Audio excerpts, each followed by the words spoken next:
Assalamualaikum warahmatullahi wabarakatuh. Salam sejahtera untuk kita semuanya. Rahayu, rahayu, rahayu. Pada kesempatan kali ini saya akan membahas tentang perkiraan masalah perekonomian global di tahun 2023 ini. Menurut pakar-pakar ekonomi dunia, di tahun 2023 ini akan terjadi krisis ekonomi global. Makanya di dalam kitab Jongko Joyoboyo disebutkan golek pangan wae koyo gabah dan interi, yang artinya untuk mencari sesuap nasi saja itu harus pontang-panting.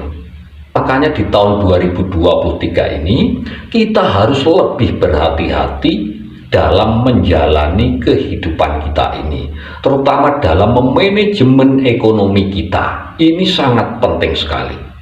Karena tadi sudah dikatakan bahwa pakar-pakar ekonomi dunia juga pun sudah meramalkan, memprediksi bahwa di tahun 2023 ini akan terjadi krisis ekonomi global.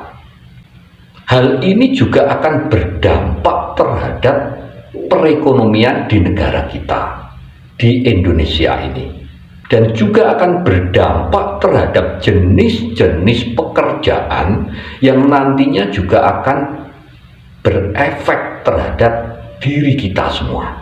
Nah, jenis-jenis pekerjaan apa saja yang akan terdampak terhadap krisis ekonomi global nanti? Yang pertama adalah karyawan buruh ataupun pabrik. Nah, jadi begini, seumpama panjenengan saat ini itu masih menjadi buruh ataupun karyawan sebuah pabrik, jenengan jangan kaget. Mulai saat ini jenengan juga harus antisipasi. Artinya, di samping panjenengan saat ini masih menjadi karyawan pabrik, jenengan juga harus mulai berpikir untuk mencari usaha tambahan lain. Ini penting, karena apa? Kalau terjadi krisis ekonomi global nanti, otomatis banyak pabrik-pabrik yang mengurangi karyawannya, banyak yang di PHK. Bahkan ada pabrik-pabrik yang tutup. Nah itu, jadi harus antisipasi, hati-hati mulai saat ini. Kemudian yang nomor dua, jenis pekerjaan yang juga akan terdampak oleh krisis ekonomi global adalah marketing. Ini marketing apa saja? Agen-agen penjualan. Ini juga harus mulai memanajemen, juga harus mulai membuka atau mencari usaha-usaha sampingan, supaya apa? Nanti masalah kebutuhan sandang, papan, lan pangan itu tetap tercukupi. Seumpama ekonomi ini morat-marit betul di dunia tahun 2023 ini, otomatis kan daya beli masyarakat juga berkurang.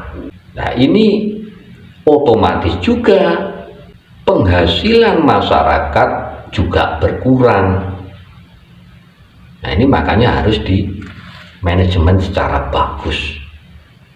Terutama ini masalah penjualan, terutama barang-barang yang kebutuhan sekunder, seumpama dan tersier. Ini kan tidak begitu penting.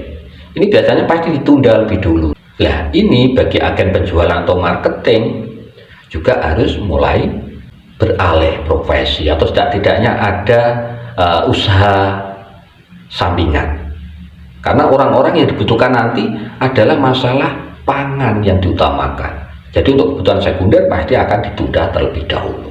Kemudian yang nomor tiga, jenis pekerjaan yang juga akan terdampak krisis ekonomi global ini adalah jasa transportasi atau jasa travel terutama. Ini juga akan berdampak, karena apa? Orang sudah pusing untuk memikirkan bagaimana mencukupi kebutuhan hidupnya, kebutuhan makan keluarganya. Jadi seumpama punya uang sedikit digunakan untuk itu, tidak untuk jalan-jalan atau healing-healing, pasti ditunda. Otomatis jasa travel juga akan mengalami penurunan omsetnya. Itu jadi harus siap-siap ya. Jadi jangan kaget untuk jasa travel atau jasa transportasi di tahun 2023 ini juga akan kena dampaknya. Kemudian yang nomor 5, jenis pekerjaan yang juga akan kena dampak krisis ekonomi global ini adalah jasa penginapan. Jasa penginapan ini juga harus pandai-pandai untuk memanajemen mulai sekarang. Karena apa? Memang nantinya orang itu sudah agak berkurang ya untuk jalan-jalan kemudian menginap di penginapan itu sudah jarang. Karena apa? Sibuk mencukupi kebutuhan keluarganya.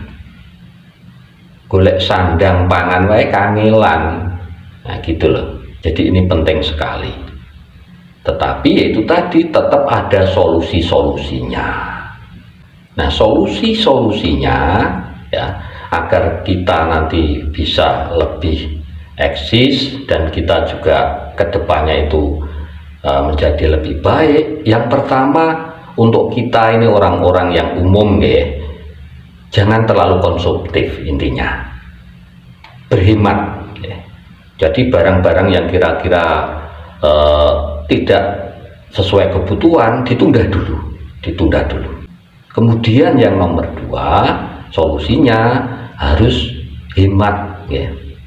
Menabung, kalau bisa menyisihkan untuk keperluan-keperluan yang utama, yaitu kebutuhan-kebutuhan primer, sandang, pangan, papan, untuk itu ya. Jadi harus menyisihkan untuk menabung ya. Kemudian yang nomor 3, untuk mengantisipasi akan hal itu ya, seumpama panjenengan punya dana lebih, itu disimpan untuk dana-dana darurat. Nah ini penting untuk dana darurat. Kadang-kadang karena krisis ekonomi global dan itu berimbas kepada kula panjenengan ya. Jadi dana darurat ini nanti kita gunakan saat kepepet itu tadi, saat darurat itu tadi. Nah ini mulai kita sisihkan mulai sekarang. Kemudian solusi yang lain ya, kalau bisa kita harus mulai menabung saat ini. Nah menabung yang paling bagus untuk saat ini ya, menabung jenis emas ya. Karena apa? Kedepannya nanti juga emas akan naik lagi. Kalau leluhur kita dulu, orang-orang kuno pun ini ya kalau bisa nabung ya emas, kan dijual juga lebih mudah toh, dan penurunannya juga sedikit nilai turunnya. Saat butuh mendadak emas juga bisa dijual. Nah itu jadi tabungan emas atau menabung emas ini juga solusi yang bagus. Kemudian solusi yang lain, panjenengan semuanya juga harus bisa menunda untuk berhutang. Nah, kalau tidak penting jangan berhutang, ditunda dulu berhutang dan juga kredit. Mau beli-beli apa yang mewah-mewah ya dengan cara kredit, tunda dulu ya. Mending ditabung dulu untuk menjaga atau mengantisipasi ketika terjadi krisis ekonomi global nanti ya. Itu solusinya semacam itu ya. Jadi itu bahasan kita kali ini. Mudah-mudahan ini bisa menambah wawasan kita semuanya dan mudah-mudahan bisa bermanfaat untuk kita. Doa kita bersama, mudah-mudahan di tahun 2023 ini apa yang diperkirakan dan apa yang diprediksikan oleh pakar-pakar ekonomi dunia tidak menjadi kenyataan. Mudah-mudahan kita semuanya akan baik-baik saja. Ya, matur sembah nuwun. Wassalamualaikum warahmatullahi wabarakatuh.